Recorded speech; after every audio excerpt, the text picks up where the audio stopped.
Hello, fellow champions. This is Daniel Craig, aka the Danimal, and today we're going to be talking about quick decks. We all know that the best part of this game is deck building and creating those incredible combos, looking for those synergies between aspect and hero. There are decks that can deal massive amounts of damage, draw cards for days, avoid all damage. However, sometimes you might just want to play the game. You don't have time to be fine-tuning a deck or scrolling through marvelcdb to find the deck that you want to try out. You just want to, hey, knock out a game real fast. Now, I've seen this asked a couple times on Facebook, not many, but a few times, was the question of, I just want to play the good cards. Is there a deck of just the good justice cards or just the good leadership cards that I can shuffle in with any hero and have relatively decent success? Now that's a complex question because I think 70% of my enjoyment of this game is the deck building process, searching for those unique deck builds and finding those really neat cool combos that exist within the card pool with each hero. However, I do understand that desire to just start playing the game, just to get the game going. So that's what I attempted to do. I attempted to construct decks in each aspect in order to get the game started quickly. So the question might be, hey, what is a quick deck? Well, the quick deck is a pre-built deck of 25 to 35 cards that can be added to any, notice the asterisk, to any hero and have relatively decent success. So I wanted to build decks for each aspect, shuffle into any hero, and have success. Obviously, with Spider-Woman, she has unique deck building strategies, so this won't necessarily work for her. Adam Warlock, same thing. Does actually work for Gamora, though, so interesting. Now, you might be wondering, hey, but why? Didn't you say that the best part of this game was the deck building process? Why in the world would we want to have these quick decks or spend any amount of time thinking about setting these up for play? And the answer, honestly, the number one answer is to start playing quickly. For me, I have encountered this, and this is a true story. I convinced family members at a holiday party last year to play Marvel Champions with me. And we sat down to play the game, and I was like, hey, just give me a second. I'm going to build some decks for you. What hero do you want to play? I'm just going to build it real fast. And what started out is I'm going to build decks real fast, which I thought would take 2 or 3 minutes, turned into 5, 10, 15. It turned into enough time where they lost interest and they didn't even want to play, and they walked away from the game because it took too long to start playing the game. And that stinks. That's lame. I want to expose more people to this awesome game, and I don't want them to be turned off because it took so long to set up.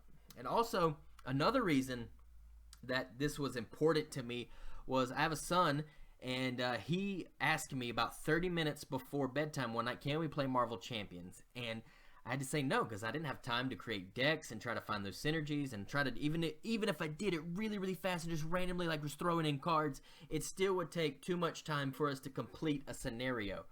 But since I've added these quick decks and I've played with him, hey daddy, can we play a game real fast? Absolutely. What hero you want to play with? What aspect you want to play with? Shuffle them together real fast. Bada bing, bada boom. We're into playing the game. And that's how I think most people want to play games. They just want to get the game started, and the less prep that you have to do, the less setup, the better. And this has proved to be valuable to me.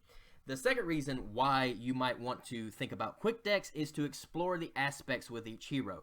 So each hero does have their uniquenesses and the cool deck building thing, but maybe the deck building idea is a little scary to you, or you don't really want to get that involved with it. This is the first game that I ever deck built with and actually did this kind of deck building. I never played Magic the Gathering. I didn't play Lord of the Rings LCG. I didn't do any of those things. This was my first exposure to this game, and that was super intimidating, getting into exploring each hero with each aspect. But with these quick decks that you can shuffle in with any hero, you can kind of see some of the synergies that might exist with each hero with each aspect. And it's like, oh man, Quicksilver works really good with protection.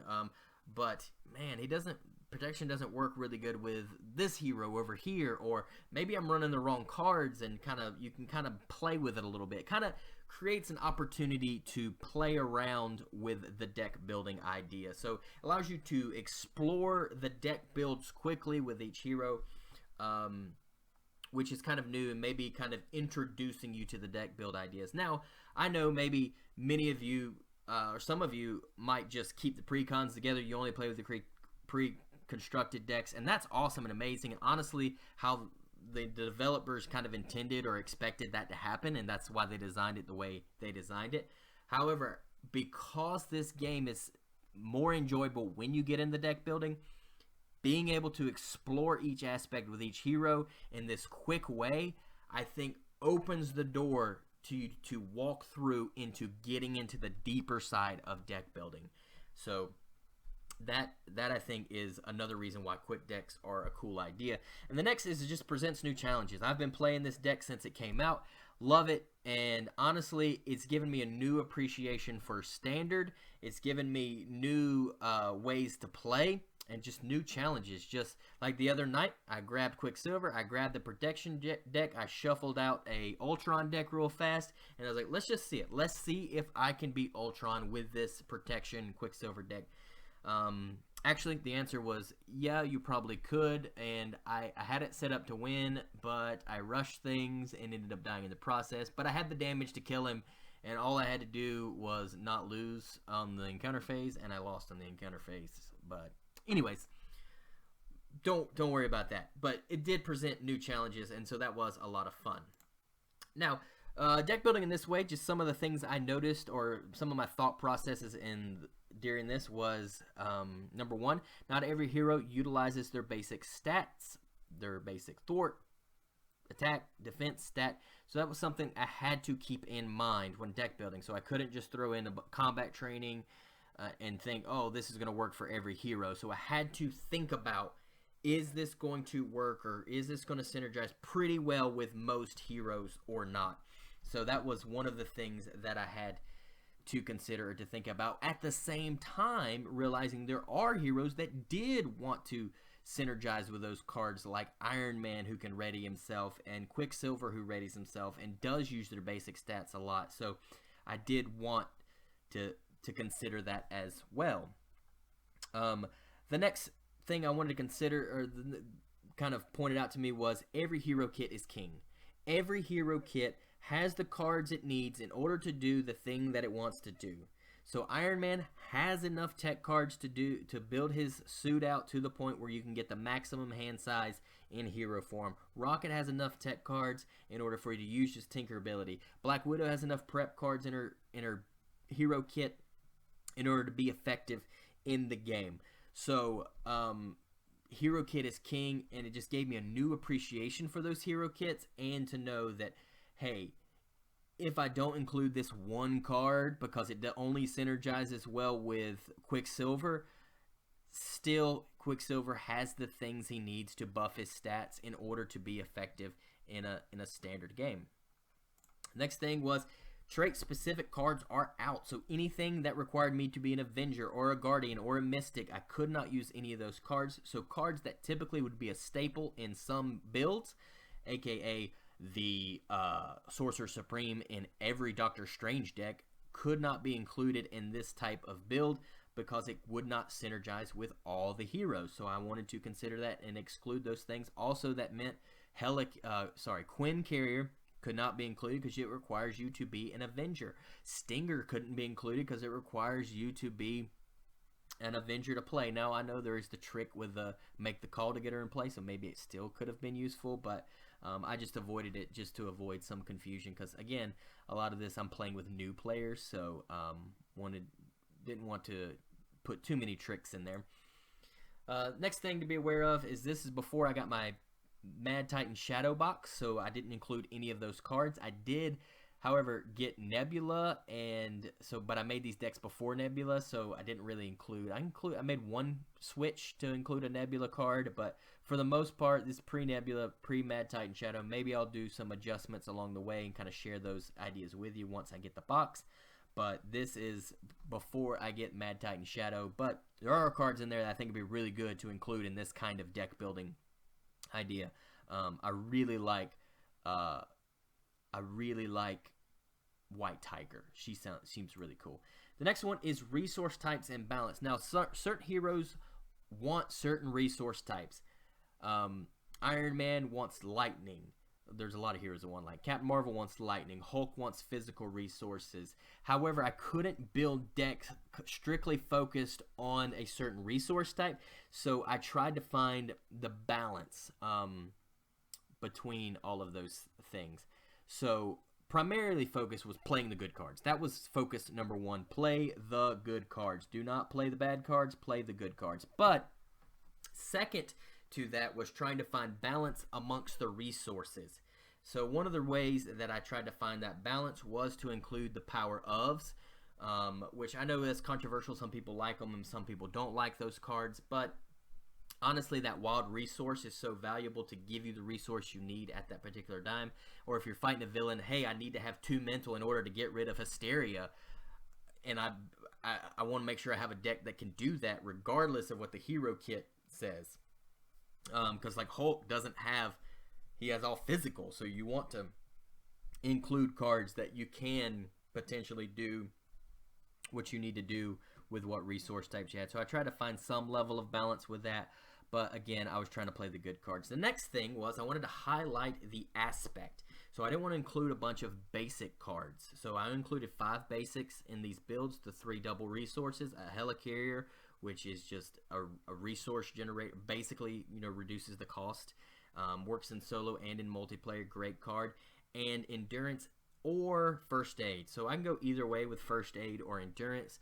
Endurance, for the most part, I like better. However, I do see some builds where first aid would be better, so I kind of keep the first aid handy to swap it in and out depending on what I might want to do. Plus, I only have 3 endurance cards, so I couldn't put endurance in every deck this way because I only have one Miss Marvel deck, and I discovered I only had 3 this way. The next one is I wanted these decks to be good both in multiplayer and in solo. So primarily speaking, if it's good in solo, it's probably going to be good in multiplayer as well.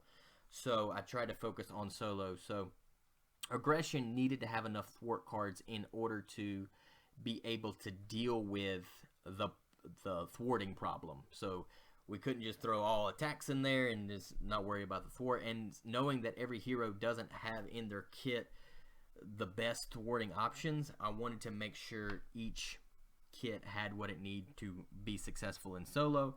But also things like one of the reasons I included Helicarrier as one of my basic cards is because it does synergize well within the group. But also I was thinking about how some of these cards also synergize in a multiplayer setting as well. So I considered that.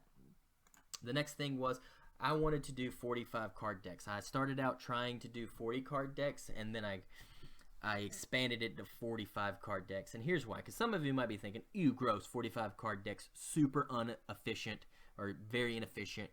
And yeah, you're right.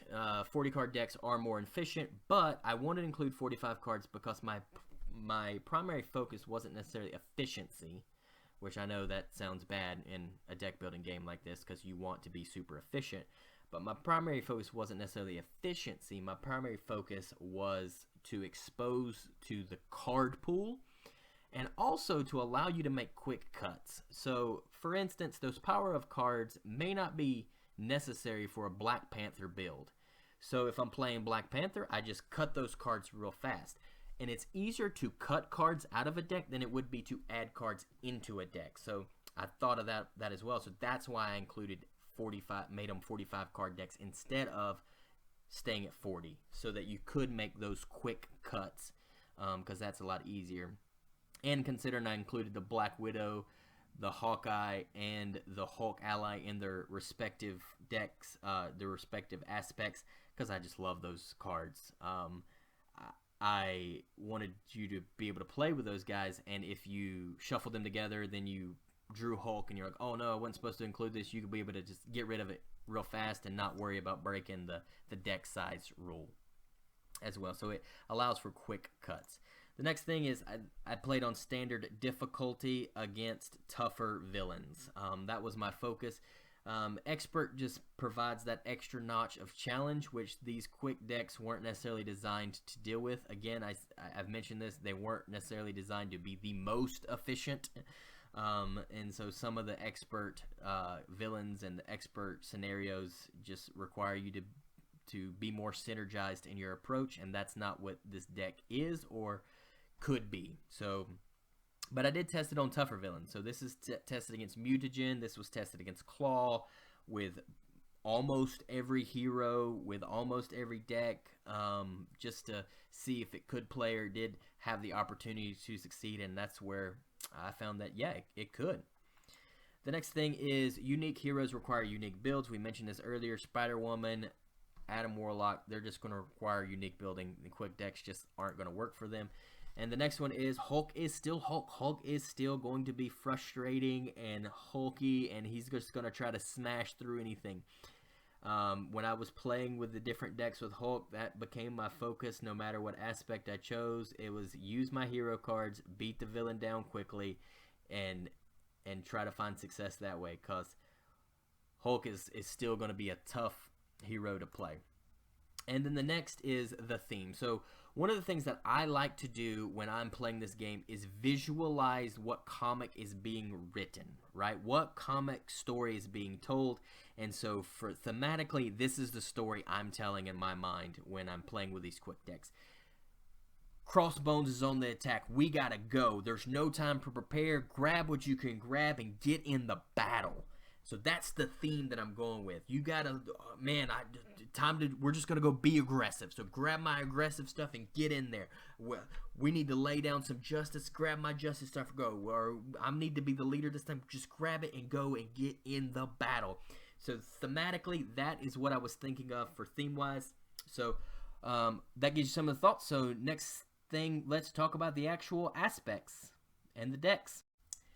So this is our leadership quick deck. These are, again, decks that can be added to any hero and have relative success, except for like Spider-Woman and Adam Warlock, which have unique deck building things with them.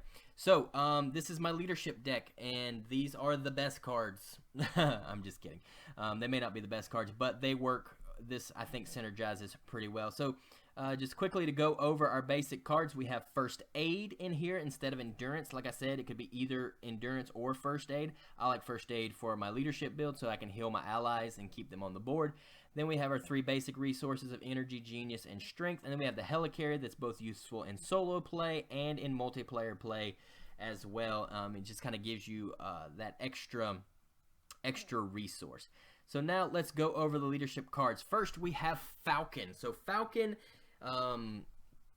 is included in this deck because he does 2 attack, 2 thwart. He can thwart, and love that about him, but he can also attack, and he has the interplay ability where it can allow you to see the top 3 cards of the deck and remove threat upon entering play.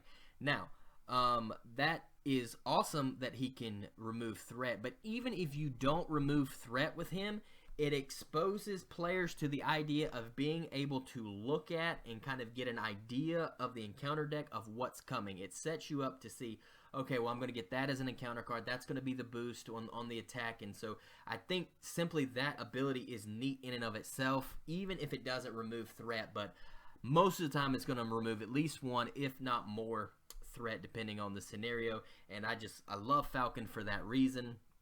And I think he's even a cool hero to First Aid to keep on the board because he 2/2. If you need the attack, if you need the thwart, he's a guy that can do both. Also, guy great for a rapid response and great for a make the call because of his response interplay ability. The next one is Kate Bishop, Hawkeye Kate Bishop.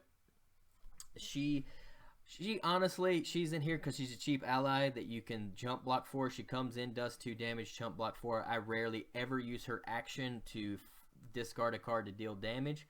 But, you know, it's there if you need to. But she's basically there, jump block, cheap ally. The next one's Adam Warlock, which he's a neat guy because he has great upside. He allows or opens up players' ideas of what allies can do and gives you that extra benefit. He comes into play can do 1 attack, 1 thwart, but more importantly, he can do more when he discards a card to do the threat removal you need, to heal you even.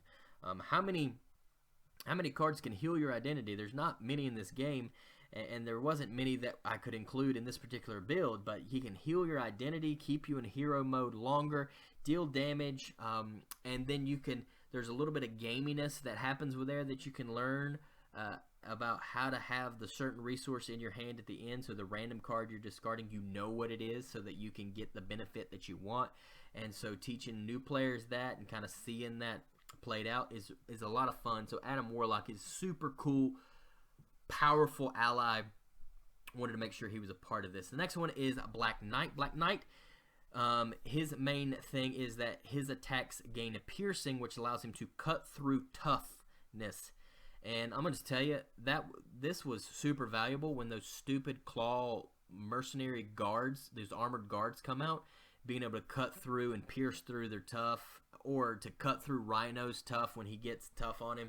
So exposing players to that idea of piercing in the game, that's why he's there and can deal, you know, good amount of damage in the process, but also help you mitigate some of those annoying minions that can come out with tough on them. The next one is Squirrel Girl. Phenomenal, cheap cost,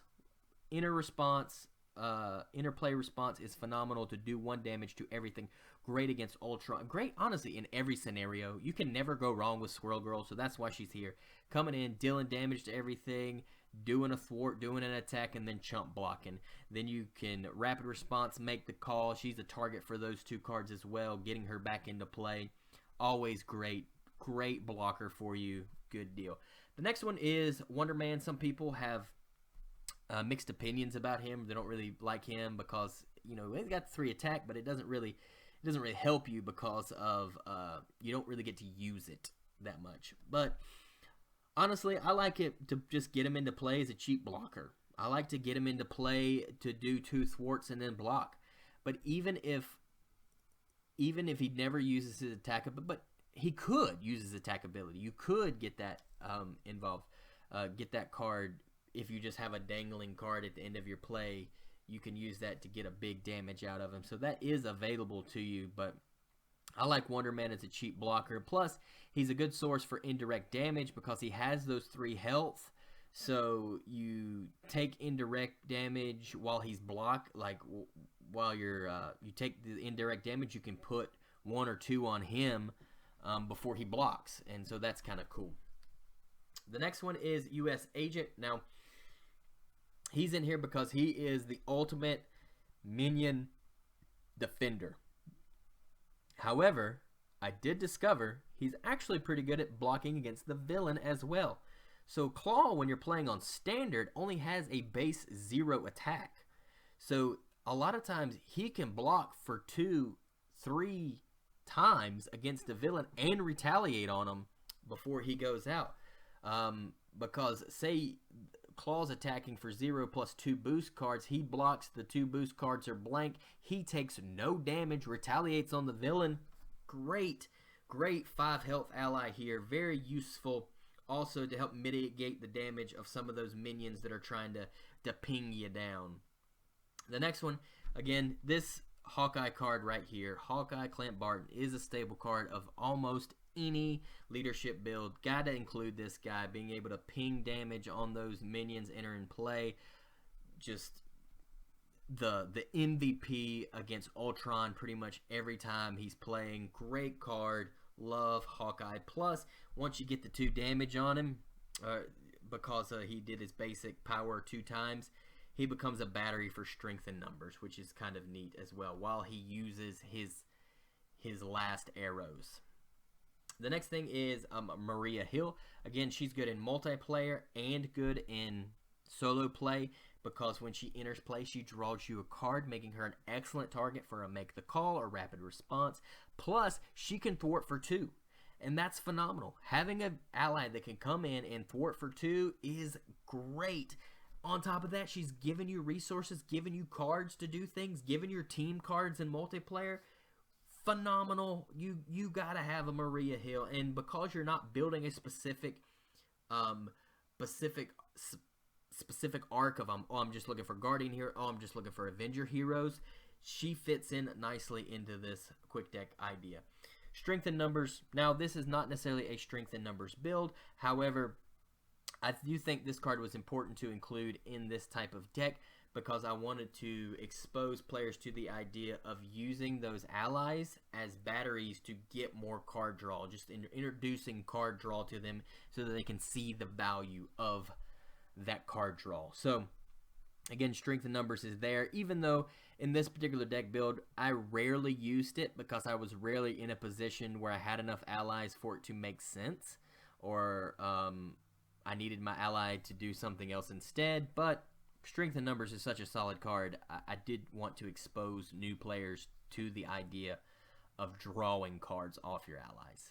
The next one is Ready for Action. Now, so I don't see a lot of people using this card, and honestly, I understand why. You know, it is kind of hit or miss.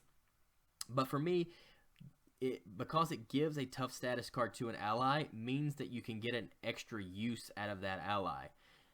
Whether it's an extra block, which could be like a massive Rhino 9-10 attack, or it can be just I throw a tough status card so I can use Maria Hill again to thwart for 2. So it's 1 for 2 thwart or 1 for 2 attack. You know what? Kind of cool, kind of interesting. Or with Adam Warlock, it could create even more of an advantage because he could get an extra usefulness out of him as well. Or you make Hawkeye tough, but he's got all these arrows on him, so you can't really use him. You don't want to use him to actually die to a block, so you can get him tough. He can keep absorbing that damage while he uses the rest of his arrows in his kit. The next card here, Last Stand, gives you 3 attack on the 3 attack on an ally. Then you have to discard that ally. This is just a little bit of a Hail Mary card. Just gives you a reason to use the allies for other reasons than just chump blocking. And honestly, I typically don't use this card in a lot of my builds, but for this build, I thought this was a unique card and a unique idea, and it was 0 cost, so it kind of made it a cool card to add to the deck. And I can't tell you how many times I used that for like on a Maria Hill, so she could leave play. I could make the call to get her back, but I could also do a massive 4 damage to maybe one of those Masters of Evil guys on her way out. So that was kind of neat. The next card is Lead from the Front, and honestly, this card didn't get used a lot in my playthroughs or whatever, but one of the things that was important about Lead from the Front was it was a lightning resources, and as you can see, there just are not a lot of lightning resources that I had over here, so I wanted to add some, and this card made sense to me. Plus, this card, while it does have some benefit to it does have some benefit in solo play, or some benefit to heroes who don't utilize their basic Thor attack stat a lot. It has a lot of benefit for heroes who do, like Quicksilver. So, generally when you use this card, you're going to pay 2, and if you have 2 allies out, so you're basically getting, it's 2 for 3 extra thwart or attack. Not the greatest, but I thought it was a cool event, an event that we needed that resource anyways, and there is upside in certain hero builds. And also it plays well in multiplayer because you can throw this on another player and give them the advantage. The next one is Make the Call. Obviously, staple card, allows you to pay the printing cost of any ally in a discard pile, whether yours or someone else, so this works solo multiplayer. And to expose you to the idea of getting allies back into play and really kind of getting that interplay ability on heroes. So great targets are Squirrel Girl, Falcon, Hawkeye, Maria Hill. On top of that, you could potentially get some other advantages from other players that are playing. Power Leadership, Wild Resource. We got more than enough targets for it. I got to include 2. Makes sense to me. If you don't like the card, it makes for an easy cut. The next card is Team Building or Team Training. Gives your ally extra hit points. 1 extra hit point, which is neat. But in multiplayer, it's cool because you can put this card on another player. and they can really. So you're playing with aggression guy, you want to get that extra attack out of the Wasp or something. Yeah, buddy. This is a good card to be able to play on other players, but also play on yourself to get some extra uses out of the allies you have coming into play. So because we're buffing some of these allies and we're trying to keep them in play a little bit, you got to get the Triskelion out there so you can have an extra ally. Maxing out at 3 is rough, so we want to try to expand our allies out there. And the next one is rapid response, being able to get an ally right back into play after they're defeated. Phenomenal, really helps in multiplayer, so you can block with an ally, they rapid response back into play, block again for the next guy. Great card, a lot of uses. Plus it's a prep card that works very good with Black Widow. Alright, moving on to our Justice quick deck builds. Here we go. Diving in to the basic cards: Energy, Genius, Strength, Helicarrier, Endurance. Again, you could switch that out with a First Aid if you really wanted to. I find those sort of interchangeable. But here we go with our cards. We're starting with our allies. We have Agent Coulson. Agent Coulson, super important to most Justice builds in my opinion. One of the main reasons I love him is because he fetches a preparation card. In particular, he fetches Spycraft, which I know some people don't love Spycraft. They hate Spycraft. They think it's worthless or whatever. But I'm telling you, in solo play, that Spycraft is invaluable. Like, you can't put a value on how important that is to avoid the Shadows of the Past from coming out. Most times, Shadows of the Past is the worst card that you could possibly draw. There are some cards that it does work well with besides that, but or just a failsafe of like, oh crap, something bad's about to happen and I'm gonna lose, and just having Spycraft there just to save the day is nice. So that's why Agent Coulson's there. Plus he thwarts for 2. Thwarts for 2, chump block, get him out, get him back in. Having him around is great. He really helps control the board, and especially because he can get that Spycraft. Now, since we're talking about him and preparation cards, also included Counterintelligence, which prevents 3 threat from going on to the main scheme anytime it would be put on there. So even with a crisis icon out that you have to deal with, this card is nice to be able to stop threat from going on to the main scheme if you haven't been able to deal with that crisis icon side scheme yet. Or just kind of gives you a buffer to be able to go to Alter Ego when you need to. You're hurting, you can't deal with taking another hit, so you have to get down to Alter Ego, but you're worried about the threat and the main scheme popping. So this kind of provides a nice little buffer of safety there, even though I rarely play this card because usually I have enough control, but it is nice to get it on the board. Plus it's a deck thinning card that you can get it on the board and just leave it until you need it. The next one we have here, ally, is Wiccan. Love Wiccan. Wiccan comes out and thwarts, but he also can come out, thwart, and deal some damage. Even though I feel like 95% of the time he draws an encounter card with 0 boost icons, and I end up doing 0 damage anyways.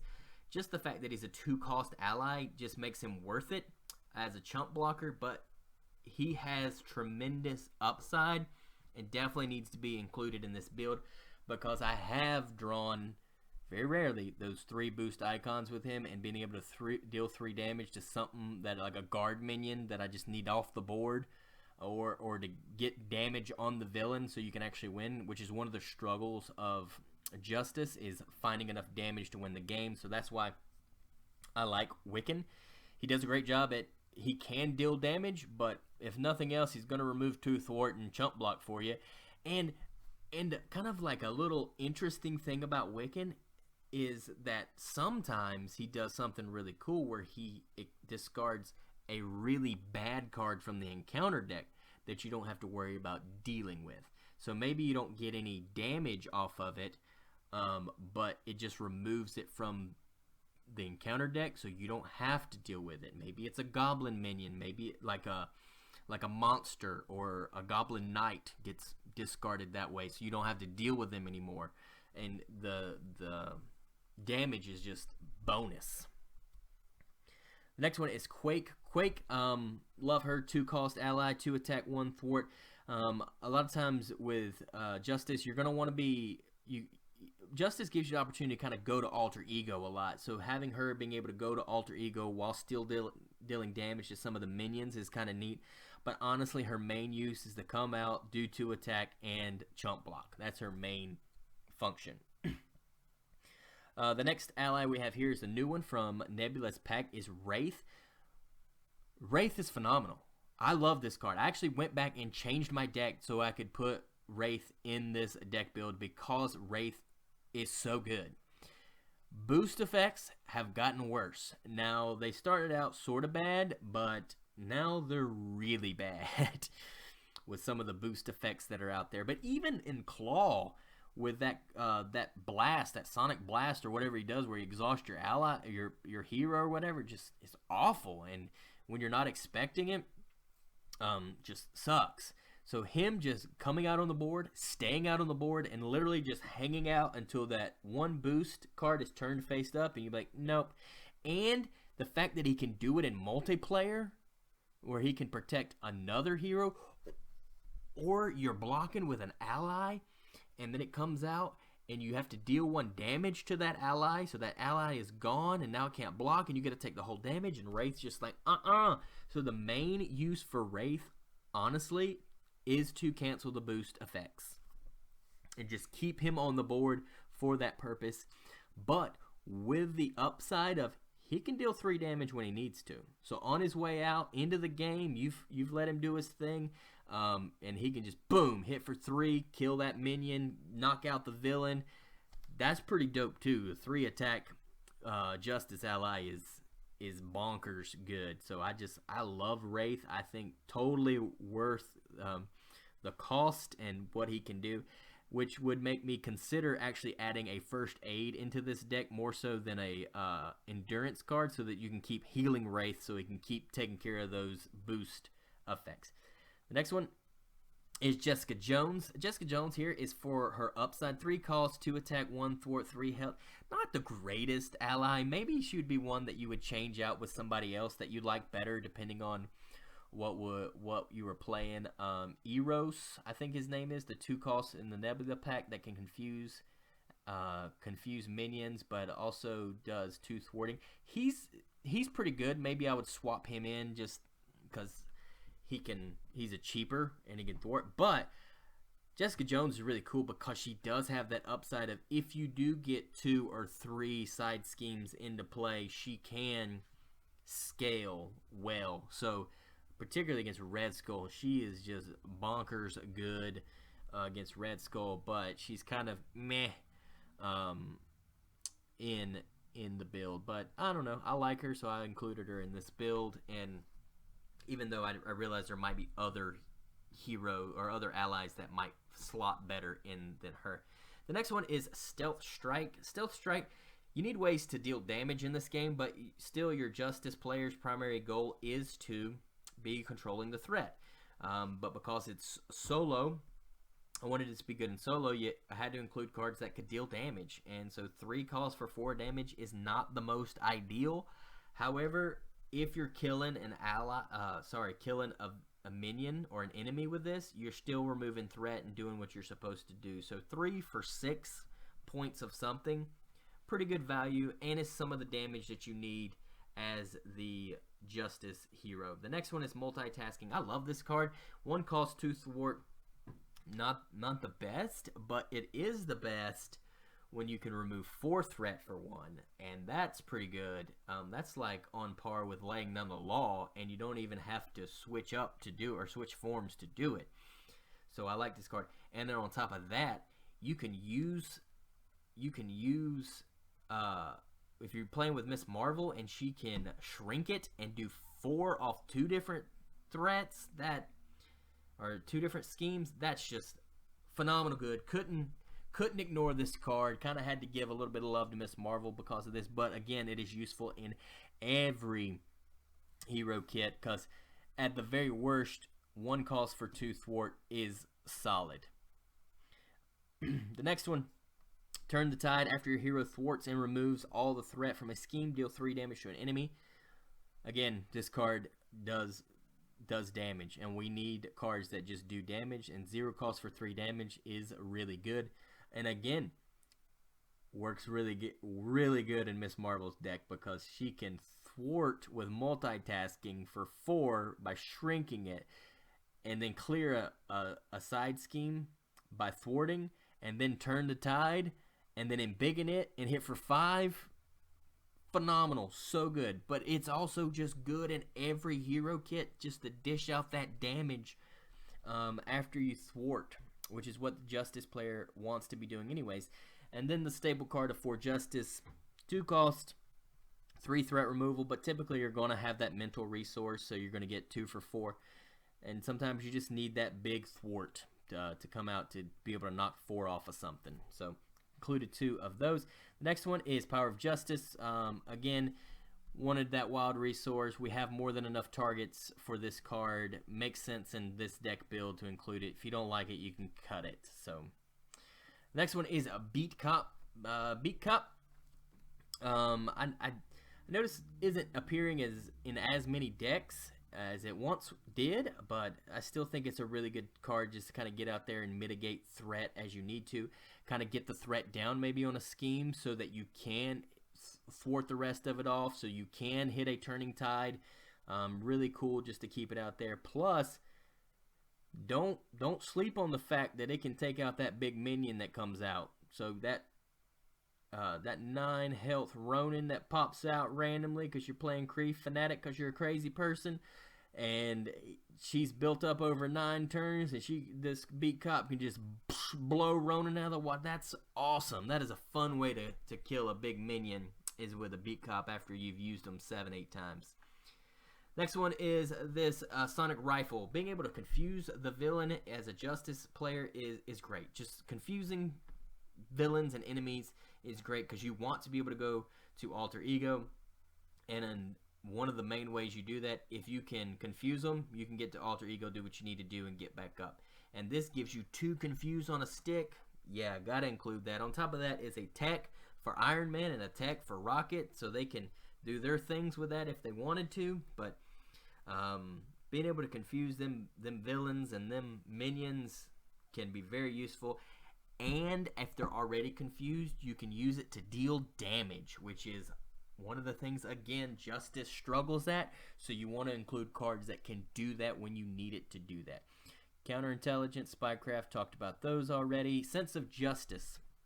So the Sense of Justice card gives you that mental resource you need for most of your Justice cards to be able to do the thwarting. So most players have a thwart event in their kit somewhere. So on top of that, we have enough included here with 4 Justice and multitasking to give you the mental resource to hit those triggers. So that's why that card is in there as well. But honestly, this would be one of the first cuts I would do, and throw another ally in there instead if I was like making quick cuts. So Eros or whatever his name is might be one that would be slotted here instead. The next one is Under Surveillance. The amount of times that this card has saved me in a game, particularly in a solo game, it has to be included. It has to be included in this kind of deck build, because being able to increase that threat value on that main scheme has saved my butt so many times. So I just love this card, particularly for solo, because against like Ultron, if you don't get Under Surveillance on it, on that first scheme's gonna pop, and there's nothing you can do about it. So you want to increase your opportunities to be able to get down to Alter Ego and get back up without worrying about schemes popping, or get it on Rhino's low main scheme threat value, so that you can protect yourself that way. Skilled Investigator, just kind of a neat, cool card draw kind of things here. Also works well in multiplayer, so if you got a player that you want to try to get it on that's primarily staying in hero form, maybe a protection player, so that they can get that extra card. Oh, it works well in solo, thins your deck. Kind of a neat card as well. The next one is Heroic Intuition. Now, I know one of my rules or one of my discoveries was you don't necessarily want to buff your thwart stat. However, I noticed that thwarting is so important in this game that you have to control the threat in order to be successful, that Heroic Intuition just made sense, even if you're playing with Hulk. Because that means Hulk can actually thwart for something if you need him. He has to in order to stay alive in the game. So giving one thwart to most heroes is going to be effective. Or even giving one thwart to Miss Marvel. Typically she's using her thing to get her card back, but maybe there's a turn where you really need her to get 2 threat off and you don't have the card you need in your hand. Typically you would though. So, but if that's a concern to you, that is one that could be cut if you felt like, yeah, I don't really need that extra thwart on here. But it also works in multiplayer because you can put it on any hero. So if you're playing with Iron Man, but Iron Man's playing like protection or something, you can throw it on Iron Man and get massive thwarting with him. So that's cool as well. So that is the Justice build. This is our Aggression quick deck build. So let's go through it. Alright, we have our basic cards right here. Energy, Genius, Strength, Helicarrier. Awesome card. Needs to be included in most decks just because of that generation of resources. And Endurance. Again, could be First Aid, depending on what you're trying to do, what your build is. But for this one, I have Endurance in there because typically I like Endurance better. So, let's start off with our allies. The first ally is Brawn. Brawn is in this deck because he is phenomenal. He's 5 health, but he also provides that valuable thwart you need because after Brawn attacks, he removes threat. So you want him to attacking and then removing threat to help keep your threat under control at this as the aggression hero, which is really neat. So that is why Brawn is included in here. We have Valkyrie. Valkyrie, she's really cool because when she enters play, she can do 2 to 3 damage depending on what resources you used to a minion coming into play, and that kills a lot of minions in the process, or at least wounds them to the point where her basic attack would defeat them. So Valkyrie is a great minion slayer. She is a great ally to just have on the board to be doing some damage for you, but she can also thwart in a pinch if you need her to because she does have the 1 thwart. The next one is Wasp. Now Wasp is pure money because you can use her in a variety of ways. She is 0 cost, but you have to spend whatever you spend on her basically becomes her health, but it has to be lightning resources. So that's the part that gets a little tricky, that it has to be lightning resources. But she can enter play and do 3 damage for 1 lightning. She can enter play, do 3 damage and chump block for 2 lightning. She can enter play and do 3 damage, and then chump block for 3 lightning. And that is just super valuable. Or you can use the lightning to get her into play just a chump block because you just need a chump block this turn because there's a massive attack coming or you're low on health and you just need an ally out there in play. And so she is she's just solid hero in play, and we have enough lightning resources over here for her most likely to be able to get into play. The next one is Spider Girl. Spider Girl being 2 cost makes her easy to get in play, chump block. Her ability's kind of neat too, which proves to be helpful in some scenarios, being able to stun and confuse that MODOK minion that comes into play so that you can mitigate some of the effects of him is neat. But she comes in, does 2 damage, and then chump blocks typically. And most of the time, I don't even use the stun confuse, or I'll either kill the minion before it uses his stun and confused. But regardless, the 2 cost do 2 damage chump block is value in any deck. So she has a lot of upside. The next one is Bug. Now Bug can do a lot of cool things, but one of the things that I found interesting with him is using Bug to be your thwarter. So he comes out, does the thwart, but then he heals after you attack. So you can focus on doing your attack thing while Bug controls the threat a little bit, or does damage if you need the damage that turn, and just try to keep him on the board. But inevitably, there ends up being a turn where you just are going to have to block with Bug, and that doesn't feel too bad because he only costs 2 to get out there, and if you've gotten 3 uses out of him before you chump block, you've gotten some value out of him. The next one is Hulk. Love Hulk. Primary use for Hulk is blocker. Is to block minion attacks, is to block damage from the villain, because typically he can a lot of times block 2 times against a villain attack, but he's also your closer. When you need him to smash, he can smash and do his 3 damage and then maybe more. Love the randomness, love the wildness of him, but typically I'm to the point now with Hulk where he becomes my primary blocker, and he's only 2 costs, so getting 2 blocks out of him is pretty great. Next one is Tigra. Tigra also can stay on the board, which is really neat. She heals after she defeats a minion, so she can be your minion slayer and stay on the board, but she can also come out. A lot of times she came out, the first thing she did wasn't actually attack, it was actually thwart to try to help me control the threat a little bit. And then once she got the damage on her, then you could use her to kill some minions and roll through some guys. Alright, now on to our events. Our first event is Clobber. So Clobber allows you to 3 damage for 2 cost, which is great. That's decent value. That's a haymaker. But if it's the first card you played this turn, you get it back to your hand. So essentially it only costs 1 in order to do 3 damage, but it also gets the damage back into your hand so you can clobber again. Great card, great usefulness.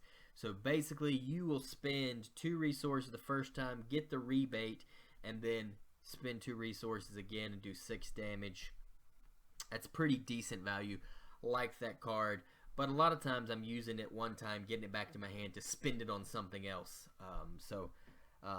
Like this card a lot. Clobber I think is a good addition to the card pool. And to be included in this deck. Into the Phrase there to help you control minions and threat. You need to be able to bash this minion down, but then also get threat off the main scheme. And since the aggression doesn't have a lot of ways to get threat off the main scheme, a lot of threading options, this is a cool way to get that threat option as well, to kill that pesky minion that has 4 health left on him, and then you still get to remove 2 threat. That's the same value as the Stealth Strike. So love this card, good card. Then we got Melee, which does 3 damage to an enemy, then does 3 damage to another enemy. So this card is neat, particularly combos well with Miss Marvel. So that's one of the main reasons in there, because I like the combo with Melee and Miss Marvel being able to embiggen it, which does 5 damage and then 5 damage because it was embiggened. But it is useful in other builds because you can just kick a minion out of your way and then kick the villain, or kick a couple minions out of your way, and 3 costs for 6 total damage. Pretty good value, better than an uppercut.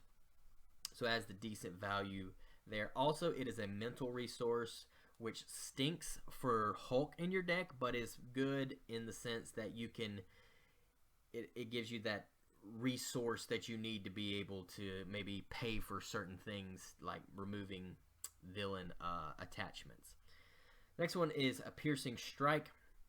Again, this is just a haymaker, but with a caveat of piercing through toughness, and super valuable against Claw, being able to take care of those armored guards that come out. Piercing, 3 damage, great card. Love this card being in this type of deck, just kind of exposing you to the different types of attacks that you can have or include in your deck, depending on what kind of scenario you're facing. The next one is a Chase Them Down. Again, another way to thwart after your hero attacks and defeats an enemy, remove 2 threat from a scheme, but it's not restricted to the main scheme, which is really neat. So you can use this also to get rid of some of those side schemes that are in play. So this is your other thwarting card that you have in play. The next one is Relentless Assault. Relentless Assault is here to help you take care of those minions, and if you use Relentless Assault to attack, defeat a minion, and then chase them down, great combo. But also it pushes damage onto the villain, which strongly helps. That's if you use a physical resource, which is very important in this game, is being able to push that win condition. And I like this card. It does become useless when you don't have a minion in play. However, it is a lightning resource, which combos well with Wasp to get her into play. So that is good as well. The next card here is Power of Aggression. Again, these cards are there to help improve your economy. We got more than enough cards that can trigger off of that Power of Aggression, and it's the wild resource you need in order to do maybe for a certain trigger like a Relentless Assault, or for a Wasp to be a lightning resource to get her into play for 2. And so love that Power of Aggression card, and that's why that is included in this build. The next one is the Boot Camp. Boot Camp is there to pump up them stats for your allies, and I just think it's cool getting more out of your allies. So if you can get this card into play, or even in multiplayer, put it on your leadership hero, because you see, man, leadership guy is getting a lot of allies in play. I can push this over to him, and he can be getting that extra damage from his allies. So it combos a little, pretty good in multiplayer. But honestly, putting it on yourself and having someone like Tigra hit for 3, killing a minion, because there's a lot of 3 cost or less minions, and helping her kill him so she can heal and stay on the board, or Brawn doing 2 damage and then removing a threat. A lot of value can be found in Boot Camp. So that's why I included Boot Camp. But again, maybe not a primary target first thing to play, but is a card that's cool enough to be exposing new players to and to be aware of in your deck building, in the idea of deck building. The next one we have here is Counterattack. It's a preparation card which helps obviously Black Widow, but I've noticed that it is, if I got to take an attack, and I'm going to take it regardless, might as well have Counterattack on the board and deal some damage back. Probably one of the worst uses for him, but is still useful for Counterattack, is to clear the stun. So Claw attacks you, stuns you, you counterattack, clear your stun. 1 cost to clear it. That's the same as Athletic Conditioning, but you got to keep it on the board. So that's good. But the upside to counterattack, that's where the money's at. So Claw comes in and thinks he's going to wipe you out, and hits you for 5. You hit him back with 5, and you defeat him. Great, great, great. This even works with those squishy characters like Black Widow, because she's got 9 health, but when you're playing on standard, typically you're not going to take a 9 attack. But you might take a 5 attack, or you might take a 6 attack, and dealing 6 back to him just feels so good, so satisfying. The next one is Hand Cannon. This is a tech weapon, which obviously works well with Iron Man and Rocket, who love those tech cards. So that was one of the thought process of including that, but does work well with any hero, because Quicksilver wants to be boosted in his basic stats. Most heroes want to be. They find advantage from boosting those basic attacks. But even people like Miss Marvel, who honestly has other cards in this deck that work well for her, who maybe isn't using her basic ability a lot, still, if she has Hand Cannon in there, allow her to punch for 3 with her base +2 plus the 1 she has as her base stat, and can knock through a minion. Maybe just what she needs to push through to kill the guard minion to get to the villain, might just be what she needs in her hand to be effective. So Hand Cannon, great card, and that is why it is included in this deck build. We are talking quick decks, and now we're talking about quick deck protection. Again, basic resources, double resources of energy, strength, genius, helicarrier, endurance.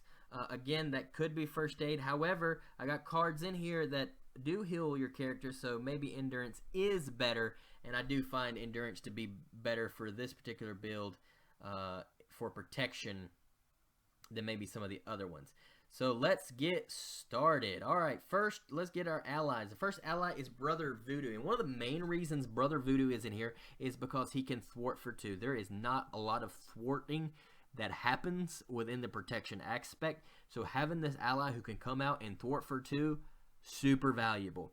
But on top of that, he does go fetch you an event card, which most of the time you're going to find. So he basically becomes a 2-cost ally that can thwart for 2 once, maybe twice if you don't chump block for him, maybe more if you keep healing him.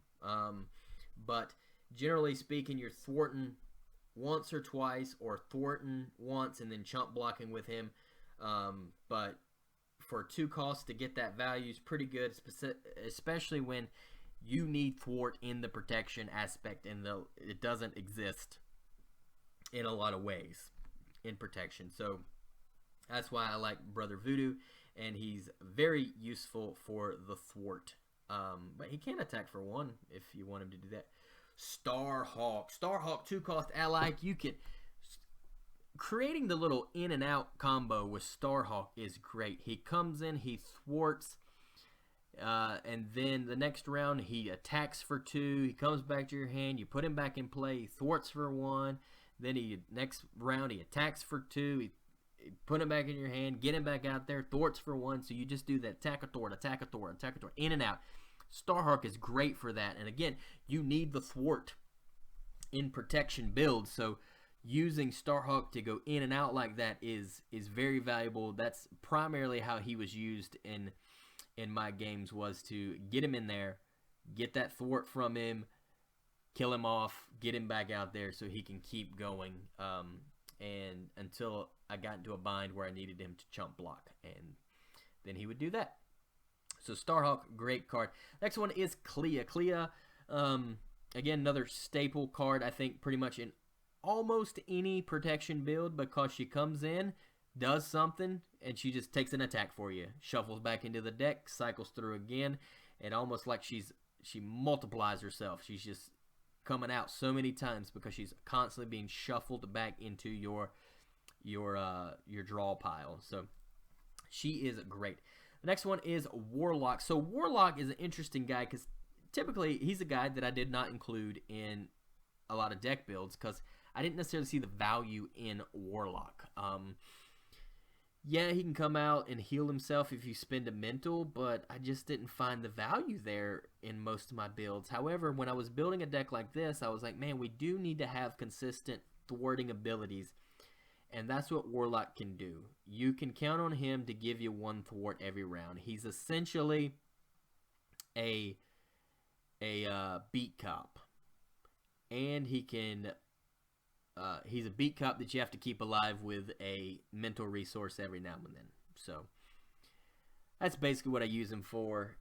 But he also can take an attack if you need him to, and he can deal a damage if you need him to do that as well. But a lot of times I was finding myself where I would have a mental in my hand, and healing him wasn't that big of an issue. So you could just heal him and keep him on the board to take care to control that threat for you, so that you can continue to stay in the game.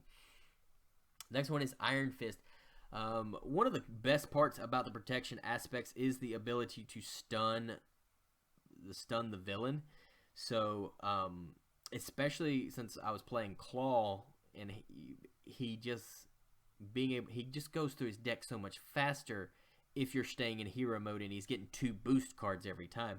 So anytime you can stun him and slow him down and keep him from attacking was great. The only downside was that it made it difficult when you had a guard minion and Iron Fist could not get to the villain because of that guard minion. But him being come out, do 3 damage 2 times, and stun the villain 2 times, and then you get another usefulness out of him.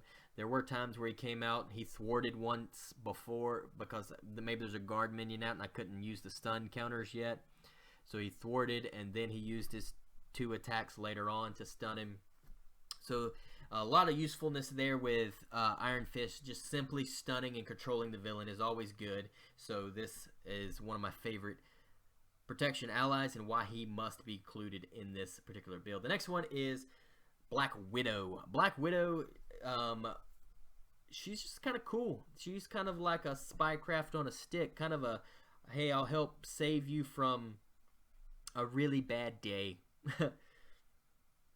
So her ability to be able to cancel an encounter card to get another one can save you in a pinch. So a lot of times I'm getting her out there, thwarting with her once because I need the thwart, and then just keeping her on the board until either I have to use her as a block, or I can use her to get rid of that Shadows of the Past or whatever card that's going to ruin my day. But what combos well with her, because she is so good at thwarting, it basically makes your med team right here, which is included in here as a support, makes med team every time you heal her, you can thwart for 2 more. So basically this med team can essentially become 3 cost med team for 6 threat removal if you're using it on Black Widow. But there's upsides to other uses to keep med team on the board. But if you're just using it to heal Black, now I know you're not healing her for 2, you can only heal her for 1 because she doesn't have enough health to take 2 damage, especially with the way we're building our decks. We can't get like an Honorary Avenger or anything on her, so that stinks. But with an aspect that struggles so much with thwarting, having that capability, and even though it's not max efficiency, which is frustrating to a lot of people, playing in standard, typically you can get away with not playing at max efficiency, so I think that works well with her. The next card we have here is Sidestep. So one of the things that I noticed in the deck building was a lot of people don't use their basic defense at all. But I wanted to include cards in the protection build that protected you or that was defense. And Sidestep was the perfect card to use because it allows you to defend without actually exhausting to defend, which is really neat. And you can do it after you know how much damage is coming in. And on top of that, you can deal a damage in the process. Sidestep is the perfect defense card for pretty much every hero, or definitely works with every hero, because it works with heroes who have good defense abilities. It works with them who don't have good defensive stats. You don't have to exhaust. You get to see how much damage you were gonna take before you play it. All good things, and there's the possibility of being able to get a damage in it. So this makes the perfect defense card in this type of build. The next one is Hit First. So this came with Gamora, which honestly synergizes very well with Gamora, but it also synergizes well with like Venom, because you can kill minions before they attack you, and being able, when you draw into that, and to do 1 cost to prevent you from taking maybe a 3 damage from one of these crazy minions, like Melter, who's getting ready to knock out one of your allies, but you can hit him first before he attacks and maybe even kill him. That's great. That is phenomenal. Being able, and that was the primary use for this card, was to take out the minion before he was able to attack you. But you also have the option to 1 for 2 damage on the villain if you need to push damage on the villain as well, which sometimes you just got to push damage on the villain. So that option for this card is there as well. So it's multiple uses. It also kind of helps you explore the protection card pool a little more. You can say, oh man, that's neat that on the villain's turn I can be doing things and dealing damage and taking out minions, and that's what protection is all about. So having a card like this in the deck just made sense to me. The next one is Momentum Shift. And so typically a lot of the hero, when I played protection, I stayed in hero mode a lot. So you needed cards like Momentum Shift to heal you, to keep you in the fight, so that you wouldn't have to go to Alter Ego, suffer the effects of a bunch of threat going on, but also pushing damage at the same time. So this card, honestly, the heal was where it mainly is, and then the 2 damage was gravy. So liked this 2-cost card to heal yourself, to keep you in hero mode, and to deal damage in the process. The downside is you have to actually have taken damage to some degree so that you can heal the 2 before, because it is a cost. So got to keep that in mind, which is a unique way to teach a new player the importance of that little arrow and how that arrow is a cost that must be paid before you get the other effect. So the next card is Hard Knocks. I love this Hard Knocks card. This is become one of my favorite cards because you're pushing damage and getting tough. Because I would say 80 to 90% of the time I play this card, I'm getting that tough status card. 9 out of 10 times I'm going to get that tough status card because I'm going to set it up in such a way where I do defeat a minion. But even if you don't get that tough status card, it's another way to push damage on the villain, to weaken it, to get it ready to go, so you can push that win condition. So, but getting tough status cards is hard to come by in this game, and this is one of the ways that gets you that tough status card, so you can deal a bunch of damage and get a tough. Like, come on now, you don't even have to exhaust to do it. That's good. This is one that I debated about including because you have to change forms to get Perseverance to trigger, which gives you a tough status card after you change forms for 1 cost. It does work well in Ant-Man, Wasp, Spectrum, those type of decks, so there is some synergies in certain heroes. But if you can draw this turn 1, flip up, get yourself a tough turn 1, and then that at least gives you more time to stay up. Or if you do happen to draw into it when you do have to go down and you can get it when you come back up, it's nice. But what also is useful about it, I mean, where I actually use this card the most was probably using this card to pay for Warlock to stay on the board because it's a mental resource. So it is a resource type that we needed to be mindful of over here, you see. We wanted to try to make these as even as possible. So it did give us a little bit of the mental resource. Sadly, it looks like we were still struggling with the lightning resources, but we tried. Anyways, the next one, Get Behind Me. I included one of these just because this is like a Hail Mary safety card that you can play if you really need to. So you've been saving Warlock the whole time. You've been healing him to keep him on the board to control threat. But now, oh my word, this super bad card comes out. Maybe it's the advance that's going to ruin the game and cost you the game. And you're like, I need to stop this from happening. Or it's the damage that's going to kill your ally. He's like, nope, we gotta play this card to protect ourselves. And so Get Behind Me is just a good card for the protection pool and to expose people to deck building options and to think about, oh, I can mitigate what the villain can do by forcing him to attack me, which you can use Warlock, like one of your allies, to chump block if you needed to, or maybe you got a hero built up that can do some cool stuff off of that as well. So Get Behind Me, cool card. Works good for Drax too, because Drax is like, I don't want to deal with that treachery. I'd rather him just attack me instead. Or if it's like, oh, this attack, if it does damage to you, will stun you. Well, you cancel that treachery, and then he's just going to attack you anyways, but he doesn't get the boost or the added effects, which is nice. So it might be a prevent a stunning for 1 cost, which is pretty good value. The next one is Power of Protection. Again, this card's in here for that wild resource to generate the resource that you need at the particular time, but also we have plenty of targets for this double resource as well. So solid card, want to make sure that is in the pool, but again, easy cut if you need to. Night Nurse, just include her. She's only 1 cost, and she can save your hero from being confused or stunned when you don't want them. So literally, she goes on the board when I play her, and she just stays there until I get stunned or confused, so I can remove the stunned or the confused because I need to thwart or I need to do an attack. And interesting enough, I don't use her automatically. So say I get confused on my turn. And then I go to my hero turn. Well, if I'm not planning to thwart at all on my turn, I'm not using her just to clear my confuse, because there might be another card that confuses me But if I'm already confused, it can't confuse me. Now there are, in the newer scenarios, some kickers. This is if you're already confused, then you lose cards or something else bad happens.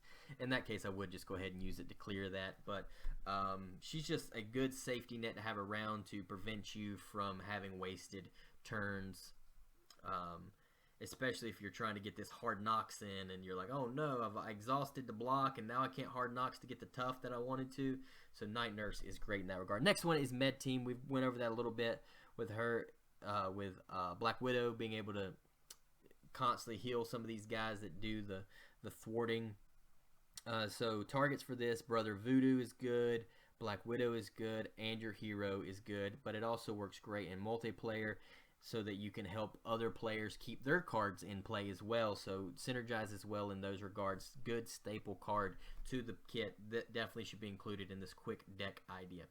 The next one we have here is Energy Barrier. I love Energy Barrier. I think it's one of the great cards of the protection deck. And then on top of that, it is tech, which works very good and works well for your rockets and for your Iron Men who need those tech cards in order to get going. So Energy Barrier, being able to deflect some of that damage and deal that damage to some of these minions, or even deflecting it up to the villain, great card. So basically a 2-cost card to protect yourself for 3 and deal 3 damage. Just a solid all-around card with the upside of certain heroes really needing those tech cards. And the next one is Defensive Stance, which is a prep card which helps Black Widow, but is also the oh crap card. It is the I'm taking a lot of damage and I'm going to die, but I can trigger my defensive stance to keep me alive. So that is basically what this card is. It is the oh crap card when you're about to take a bunch of damage and you're about to die. So because you can trigger this card after you know how much damage you're getting ready to take, basically just kind of helps keep you alive in a lot of cases. So definitely wanted to include that. Plus it helps Black Widow, which is a hero I really like to play with. Now for our final quick deck, the basics only quick deck. And I know basic is not an aspect, we all know that by now, but you can just run a basic deck. So that's what we did here. We created a basic only deck for players who just want to explore that card pool and those deck building things as well. Since we didn't include many basic cards in our aspect builds, I wanted to do a basic build so that we could explore that aspect those cards as well. So here we go. Here is the basic build that we have for our quick deck. Let's first start off with our resources. Obviously our doubles, energy, genius, strength. We also have the power in all of us, which doubles any basic card, which we have more than enough targets for that, so for that to be valuable and important. So those resource generation cards are super important, super valuable. And because the power in all of us is a wild resource, does prove to be valuable to some heroes, being able to take things off, and helps mitigate some of maybe the lacking of resource types that we may need throughout a particular scenario. So now let's go over the allies. So basically we threw all the allies in here. Every ally we could include in any deck, we threw them in here. So we couldn't include like Rocket, Groot, Gamora, because you had to be Guardian only. But we did include Star-Lord here. So Star-Lord, 2 cost, 2 attack, 1 thwart. His attacks gain range, which is kind of neat. That's a neat thing to do. But when he enters play, he actually deals yourself you have to deal yourself an encounter card. So Star-Lord's not my favorite ally to play, and typically I will avoid playing Star-Lord because I don't like that extra encounter card. And if you can keep him on the board, then he continues to be valuable over time, but he is nice against certain villains that have Retaliate. So Claw can get Retaliate. Zola has Retaliate on him, so he's coming out. You're going to get the full effect of Star-Lord for 2, so that is nice. But that extra encounter card typically is not worth it. But he's a 2-cost ally, so he can go out there, do 2 damage, and if that extra card causes you get attacked another time, maybe you can use it to mitigate that damage by blocking with Star-Lord.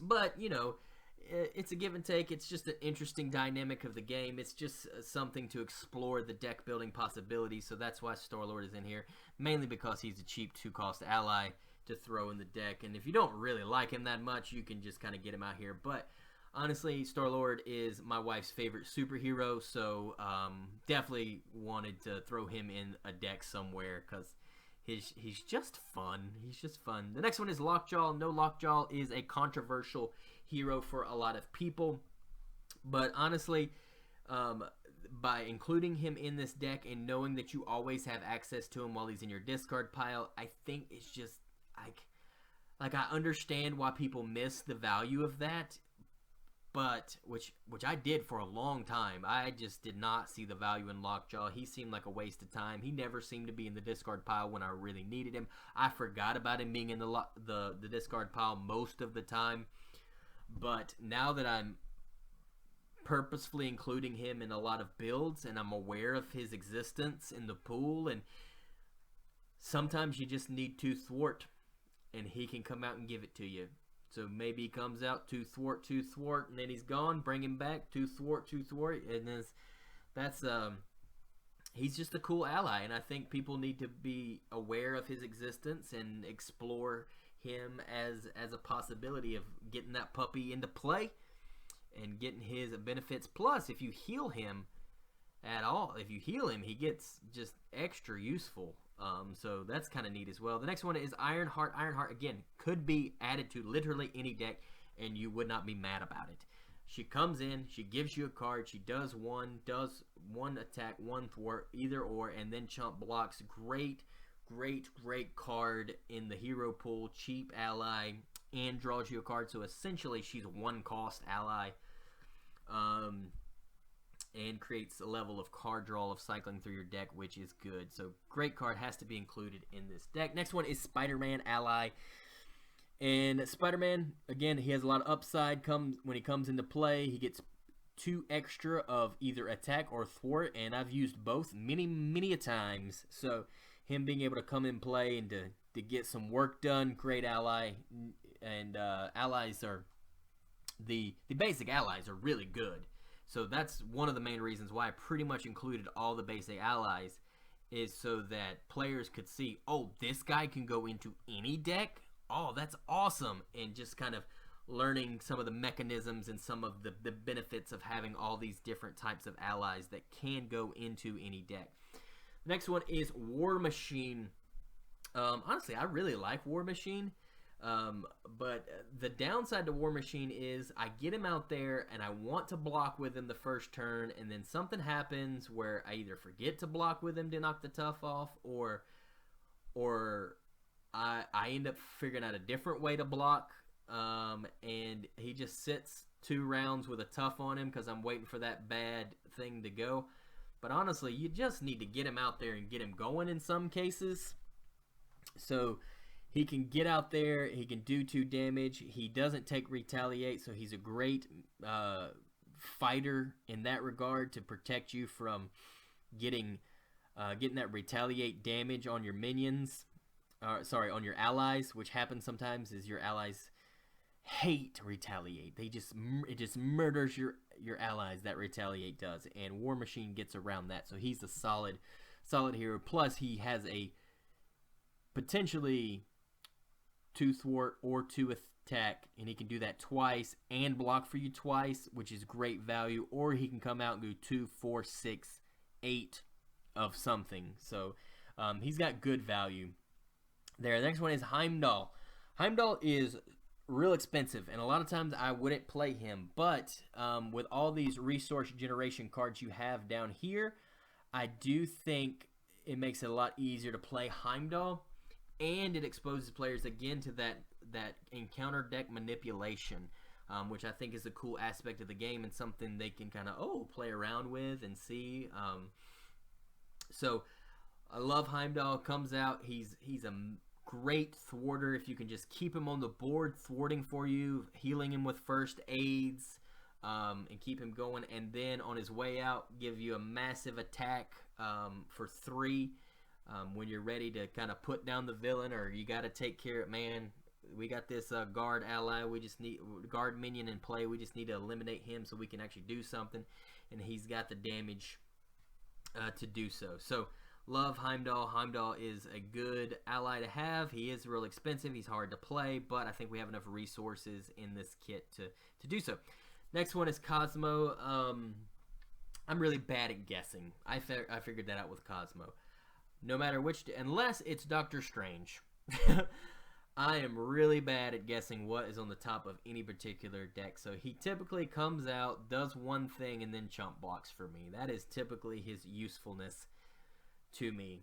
But there are some decks like Star-Lords that can do the smooth talker thing, or if you can play a Heimdall out there and you can know what's coming, then Cosmo, you can know what to say and predict, and so it gives you some advantages there, and you can get extra uses out of him. But honestly, as many allies as you got, he becomes a one of something and then a blocker for me in a lot of cases. But he does have upside, so that's cool.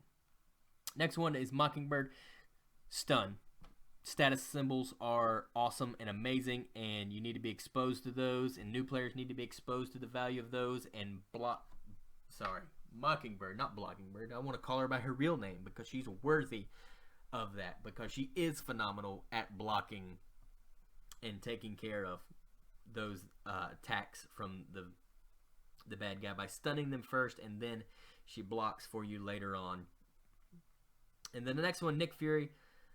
Just tremendous value with Nick Fury, and I'm not gonna lie to you guys, when I first started this game, I did not really like Nick Fury because I was mainly doing the 4 damage when he entered into play and did not understand the card draw, that him giving you 3 card draw was so important to help you building your board, or so important to giving you maybe even more than 4 damage on a turn. And I just did not get Nick Fury until it took me a minute. So I think it needs to be included in a deck like this so you can kind of see the value, and especially with those Power in All of Us, where you can play him for a lot of times 2 or 3 cards, and then you get 3 cards right back, so he becomes free to play. And so he comes in, does 2 of something, and then he can block for you as well. So Nick Fury, phenomenal guy, definitely, obviously needs to be included in this. Next one, To the Rescue. This is an inefficient card and typically would not be included in any build whatsoever. However, we're playing with just the basics. We want to make sure we have the ability to thwart when we need to thwart. Some heroes just don't have the thwarting in them. Hulk. Hulk. So sometimes it sucks. 2 calls for 2 thwart, but sometimes it's just what you need to play. Plus, if you hate the card, really, again, this is a 45 card deck, so you can cut it and not have a problem meeting the deck requirements. The next one is Hit and Run, which I actually learned from a few guys, like listen to some of the podcasts, that people don't like this card, and I'm like, I really like this card because it is an attack. It does thwart. It gives you 2 for 3. Yeah, I realize it's not the most efficient card, and yeah, I realize it was primarily made for a Gamora deck. However, for a Miss Marvel deck, you're looking at playing 1 card for 4/4 if you can embiggen, and for shrinking it. That's amazing. Now I know we're building decks that work good with any hero. So what is the argument for this card in any hero deck? Well, first off, we realize there's more efficient cards in the aspect pools, but we weren't using that for this particular build. But being able to do 2 damage and deal 2 threat in a pinch sometimes is what you need to do. It's also a better value than a Haymaker and a To the Rescue. So given the choice between a Hit and Run or a Haymaker and To the Rescue, well, you're going to take the Hit and Run because it gives you more. I do just think the value is there, especially when you have your Power in All of Us there. So basically it ends up being 2 cards to play this, and you can do 2 thwart, 2 damage. And so I don't know, I kind of like it. Plus it's a lightning resource, which I really like because it synergizes well with Captain Marvel and Thor and Iron Man, which are all heroes I enjoy playing. So having that lightning in there is cool as well. The next one is Assess the Situation, which apparently is another controversial card that people don't like. But I did think it was important to include this card in the deck, in this kind of deck building, to expose people to the idea, oh, I can pitch a card now to get more later. That is a cool concept. And to kind of help teach maybe even a new player or in your deck building, realizing you want to get rid of all the cards in your hand, and this is a great card to be the last card in your hand, because it just gives you a card for the future. And essentially kind of works as a deck thinning card in some ways, in that it replaces itself next round. So your 45 card deck with 2 of these in the deck is really like a 43 card deck if you play it every time. So I like this card because it can stack up and give you a more powerful hero turn too. It can be played hero or alter ego. I don't know. It just kind of, it creates a big turn later on. So, but at worst, it's a resource to spend, which is nice. The next one is, I got 2 first aids in here. The first aids to heal these allies that are on the board, to keep you healed if you need that. So like you got Heimdall on the board, you want to keep first aiding him to keep him thwarting. I think that because you invested a lot in him, so let's invest a little bit of healing to keep him going. So that's good. The next one here is Haymaker, and I realize, hey, this isn't, again, not the most efficient card, but sometimes we just want to push damage. Sometimes we just need to knock out a minion or something. So this card is in there. Again, not the most efficient card, but I think a cool card to expose people to or include, or as a quick cut to your deck. And honestly, between Haymaker and Hit and Run and To the Rescue, those are all event cards. Those would be cards I would consider removing from my deck or replacing at some point in the future. I just kind of wanted to include those so that you had the thwart, you had the damage in this basic build, no matter who your hero was.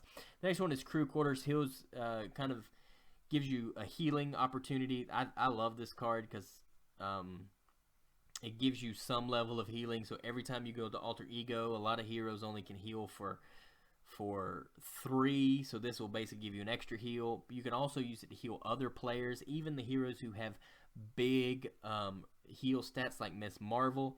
She might need to go to Alter Ego to use her abilities, but while she's there, she's also going to trigger this Crew Quarters to just, oh, might as well heal up 1 while I'm here and still be able to flip up and exhaust to do my get back a card thing. So that's cool. And then we got our supports in here. Avengers Mansion, Helicarrier. Obviously, card draw is king in this game. So getting that card draw, synergizing well in multiplayer, that is an important card to expose players to, and the value of it.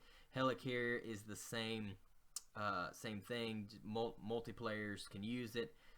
Again, we didn't use the Quinn Carrier, which I love and would include into a lot of builds. Even maybe more so than a Helicarrier, but it is trait specific to Avenger, which I couldn't do for this particular kind of deck building.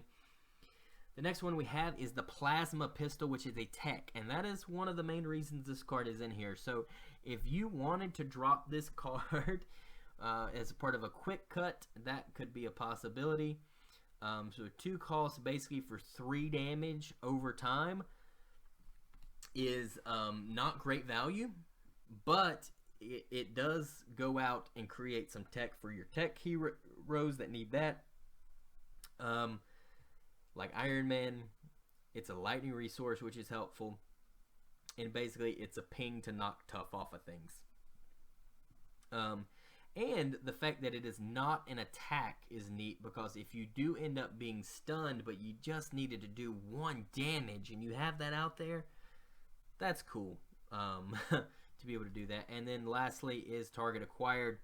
This is a preparation card to help Black Widow in her kind of builds, but also with the nastiness of some of these boost cards, having this card on the board is important in a lot of situations, especially in some of the newer scenarios.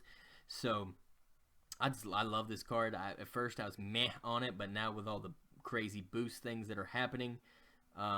You basically can put this card out, keep it around, and against mutagen formula, you can oftentimes use it to get rid of a goblin that's getting ready to come into play and hurt you.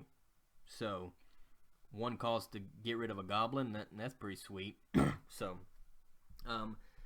again, very useful card. Might would do two ofs of these instead of one of the target acquired and drop something else, but again, I'm just trying to expose players to a variety of things in the card pool, but also trying to make it work with every hero. This one is probably, the basic build is probably my least tuned to what I was trying to do.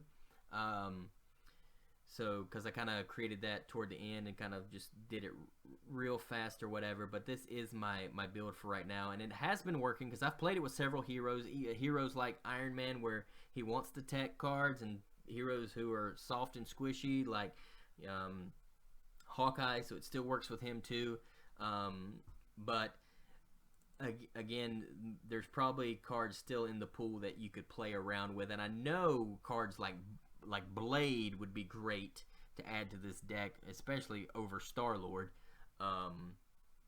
because A, he's cheaper, and B, you don't have to worry about that craziness of an extra encounter card. So there are, again, cards in that in coming out soon that would replace some of these, but here are some of the ones that just kind of opens up the deck building possibilities, creates a unique challenge, but really can get us going into a fight pretty quick and have a chance.